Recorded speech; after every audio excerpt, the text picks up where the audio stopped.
ये थोड़ी लिखा है हम अगर मस्जिद में भगवा झंडा लगाने जाए तो हमें रोक दिया जाए, लेकिन अगर हम अपने मंदिर में जा रहे हैं तो वहाँ क्यों रोका जा रहा है भाई। और इस पर हरियाणा सरकार को मैं तो कहता हूँ चुल्लू भर पानी में डूब मरना है।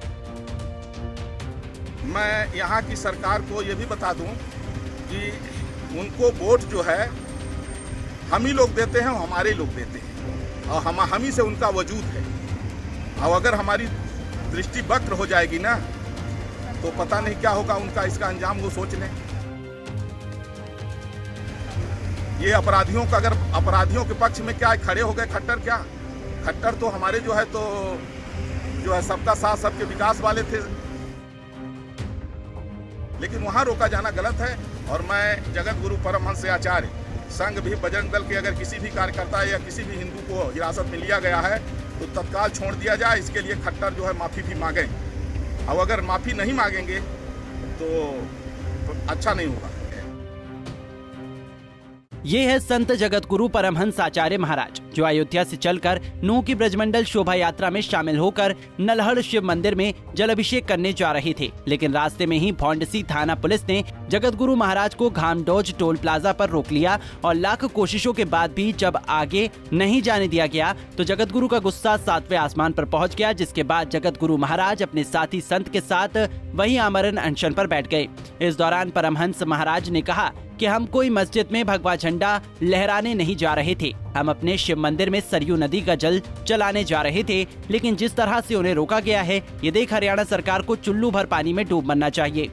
अब पुलिस तो ये देखिए पराधीन होती है, पुलिस के लिए हमारा कोई इतराज नहीं है, क्योंकि सरकार जो कहेगी स्टेट गवर्नमेंट के अधीन पुलिस होती है। जो ऊपर से ऑर्डर आएगा उसका अनुपालन करना उनकी मजबूरी है। धमकियां भी आपको दी गई हैं? हाँ, धमकी तो दी गई है, और थोड़ा सा जो है तो माने एक प्रकार से कहा जा सकता है कि अपमानजनक रवैया रहा। तो कितने आप लोग थे जो कि यात्रा में शामिल होना चाह रहे थे? बस 2-3 लोग थे।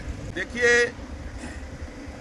लाइन ऑर्डर की दृष्टि से इनका काम ये था कि सुरक्षा व्यवस्था चाक चौबंदी करते, बढ़िया जो व्यवस्था बनाते, और ज़्यादा भीड़ नहीं। कुछ लोगों को जैसे ये है कि अब हम बैठे हैं यहाँ, हम कोई काफिला लेके थोड़ी आए हैं।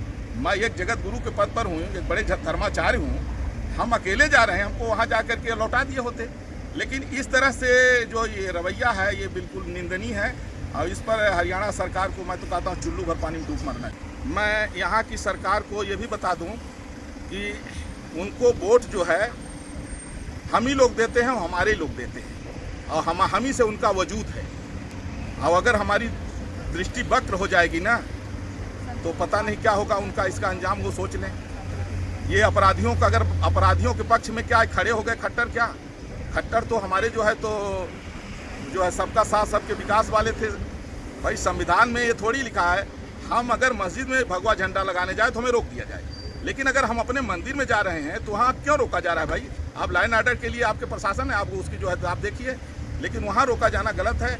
और मैं जगत गुरु परमहंस आचार्य संघ भी बजरंग दल के अगर किसी भी कार्यकर्ता या किसी भी हिंदू को हिरासत में लिया गया है तो तत्काल छोड़ दिया जाए। इसके लिए खट्टर जो है माफी भी मांगे, और अगर माफी नहीं मांगेंगे तो अच्छा नहीं होगा, और प्रशासन का जो काम है वो करे। मुझे बड़ा आश्चर्य है कि मैं एक जगत गुरु के पद पर हूँ, पूरी दुनिया में किसी भी धार्मिक स्थल पर जाने के लिए मुझे आज तक अनुमति नहीं लेनी पड़ी, लेकिन हमारी सरकार में, हमारे लोगों के द्वारा चुनी गई सरकार में, और मैं अपने मंदिर में जा रहा हूँ। मैं किसी मस्जिद में भगवा झंडा लगाने नहीं जा रहा हूँ, मैं किसी के विरोध में नहीं जा रहा हूँ।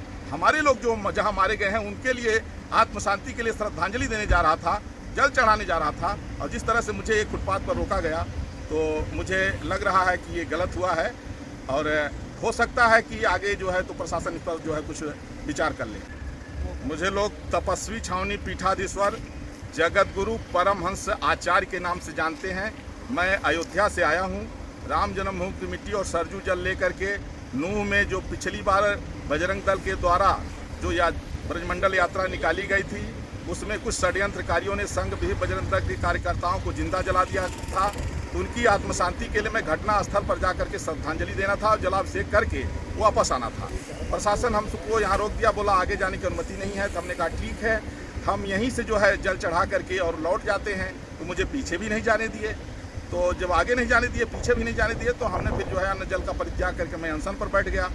उधर पुलिस नियम कानून के दायरे में बंदी है, तो इधर जगत गुरु अपने धर्म और अपनी श्रद्धा व परंपरा को लेकर 1 इंच भी पीछे हटने को राजी नहीं है। पुलिस अधिकारियों का कहना है कि नूंह में ब्रजमंडल यात्रा को लेकर पहले से ही तनाव का माहौल है, जिसके चलते उन्हें गाइडलाइन जारी की गई है कि नूंह में किसी भी भारी व्यक्ति को नहीं जाने दिया जाएगा और इसी गाइडलाइन के तहत जगत गुरु महाराज को रोका गया है।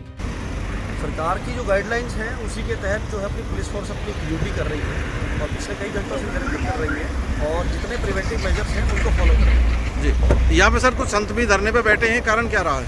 इनको जिस प्रकार की जो गाइडलाइंस हमारी जारी हो रखी है वो इनसे इनको अवगत कराया गया था और ये आगे जाना चाह रहे थे, इन्हें बता दिया गया था आज प्रिवेंटिवली आगे नहीं जाया जा सकता और कोई अल्टरनेट रूट लेकर के आपने किसी और जगह पर स्थान पर जाना तो वो हम इनको गाइड कर सकते हैं, क्योंकि हमने अपनी ट्रैफिक एडवाइजरी अलग से जारी करेंगे। जी, तो सर संत कहाँ के रहने वाले हैं और कहाँ जाना चाहते थे? ये अपने आप को बता रहे हैं कि मैं अयोध्या से आया हूँ और ये आगे नूंह में जाना चाह रहे थे। तो फिलहाल कोई ऐसा इनके पास में कोई प्रमाण या कोई ऐसी वो नहीं है परमिशन की जिसकी वजह से हम इनको आगे जाने दिया जा सके। आगे भी कई प्रकार के हमारे नाके लगे हुए हैं, तो जिस प्रकार की ब्रीफिंग हमारी है और हमें प्रिवेंटिवली जो मेजर्स लेने हैं उसके अकॉर्डिंगली हमने इन्हें हिदायत दे करके बता दिया कि आगे फिलहाल आप नहीं जा सकते। तो फिलहाल अगर बात करें माहौल की, तो माहौल क्या है? माहौल बिल्कुल शांत है। सोहना और गुरुग्राम से किसी भी प्रकार का कोई भी व्यक्ति जो है अपनी ही मर्जी से इस यात्रा के अंदर पार्टिसिपेट नहीं करना चाह रहा और ना ही किसी ने किया है। तो कुल मिलाकर परमहंस महाराज और उनके साथ में मौजूद संत दोनों घामडोज टोल प्लाजा के किनारे आमरण अनशन पर बैठ गए हैं। हालांकि अभी तक इस साधुओं के आमरण अनशन को लेकर ना तो सरकार का कोई नुमाइंदा इन्हें मनाने पहुंचा है और ना ही प्रशासन का कोई अधिकारी, और तो और हिंदू संगठनों के नेताओं ने भी इन साधुओं के अनशन से दूरी बनाकर रखी हुई है। ऐसे में अब देखना होगा कि परमहंस महाराज का आमरण अनशन कौन तोड़वाएगा और इन्हें कैसे मनाया जाएगा। सोहना से सतीश कुमार राघव, पंजाब केसरी टीवी। हमसे जुड़े रहने के लिए हमारे YouTube चैनल को सब्सक्राइब करें और नई वीडियो की नोटिफिकेशन के लिए बेल आइकॉन को दबाएं। अगर आप ये वीडियो Facebook पर देख रहे हैं तो लाइक जरूर करें और ज्यादा से ज्यादा शेयर करें। धन्यवाद।